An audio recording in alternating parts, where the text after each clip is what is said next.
दरम्यान माणिकराव कोकाटेंनी आपला राजीनामा सुपूर्द केलाय अशी माहिती उपमुख्यमंत्री अजित पवार यांनी ट्विट करून दिली आहे। त्यांनी म्हटलंय की हा राजीनामा मुख्यमंत्र्यांकडे पाठवण्यात आलाय। तसंच त्यांनी राज्यात कायदा व्यवस्थेचं काटेकोर पालन होईल याची हमी दिली आहे। त्यामुळे कायदेशीर प्रक्रियेत पुढील पावलं योग्यरित्या उचलली जातील असं स्पष्ट करण्यात आलं।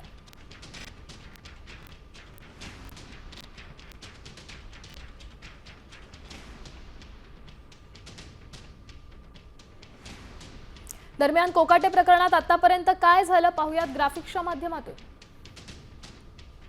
नाशिक पोलिसांचं पथक रात्री 10:35 अटक वॉरंट घेऊन लीलावतीत दाखल झालं।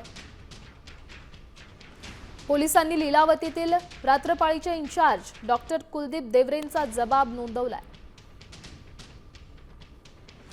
कोकाटेंवर केलेल्या उपचाराची माहिती रुग्णालय प्रशासनाकडून घेतली गेली। पुढे काय उपचार करणं अपेक्षित आहे याबाबत लेखी माहिती मागितली।